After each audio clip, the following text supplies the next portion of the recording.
Hello and good morning to all of you. This is Engineer Amal. In today's video we will discuss how to update schedule in PrimaVera P6 and what are things to do before updating schedule and what are different percent complete types.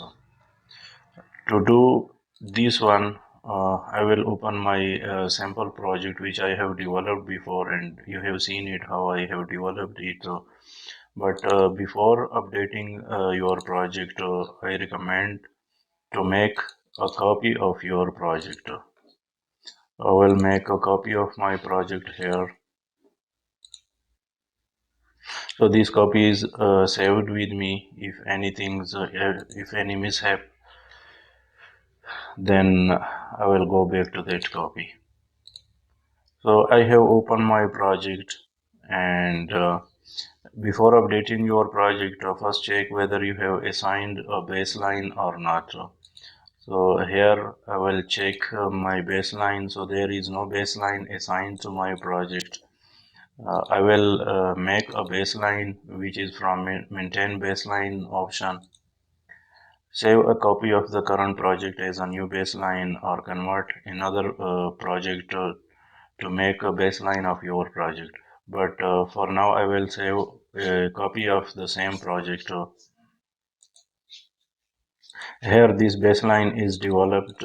After that, go to project and assign baseline. Assign this baseline as your primary baseline. You can assign three baselines. The main purpose of the secondary and tertiary baseline. If your schedule in future ahead, if your schedule is not on track and you make a recovery schedule, then make baseline of that recovery schedule and assign it as secondary baseline.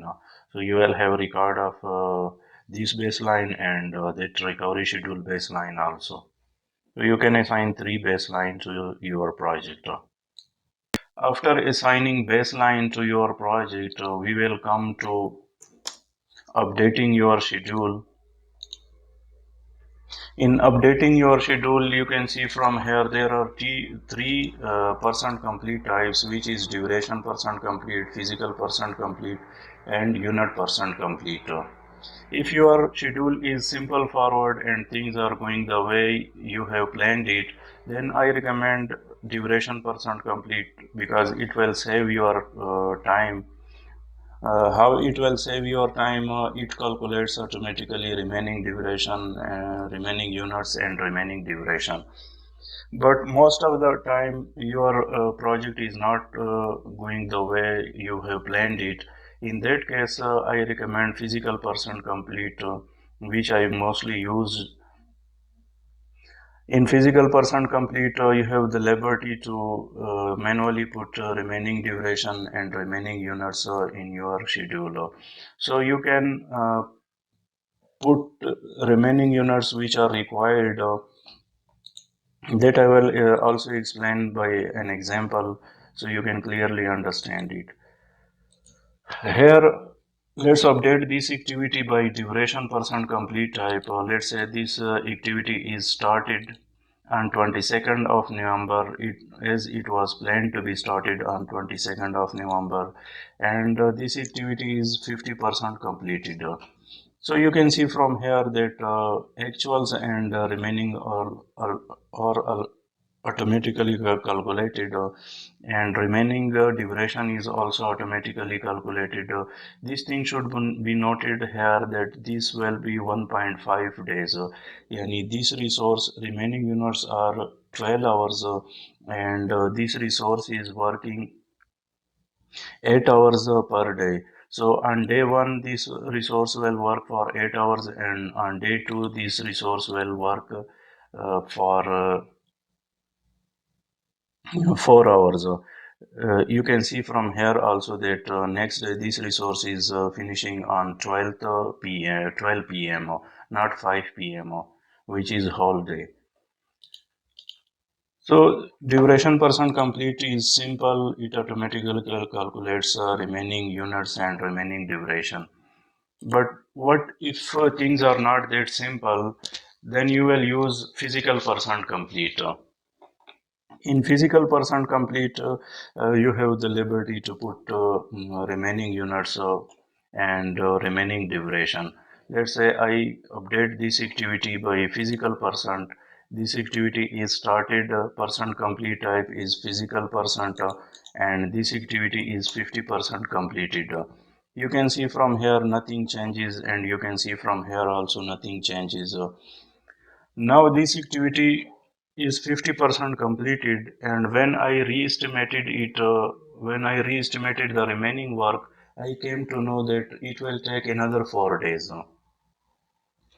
We have worked for 1.5 days already, which means that we have worked for 12 units,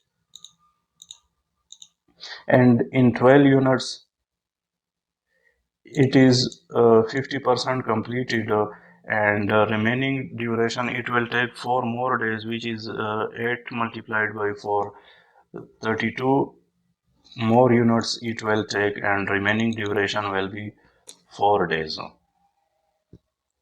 And expected finish time will be 2 days past, and 3 more days, so it will take 3 extra days, yani 26, 27, and 28. It will finish on 28th of uh, it will finish on 28th of November 12 p.m. So expected finish date is 28th of November, and this will be 12 p.m.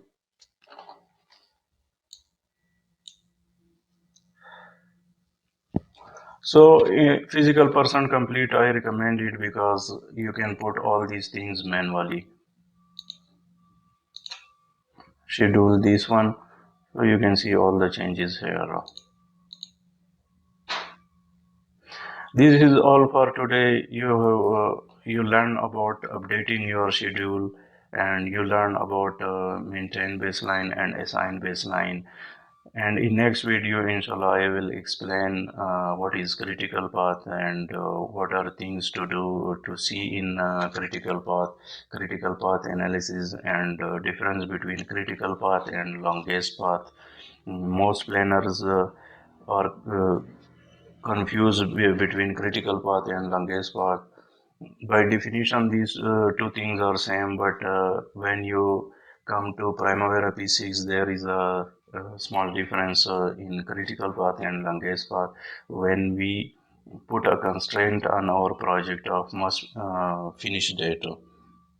So I will explain all these things. Wait for other video, for next video. This is all for today.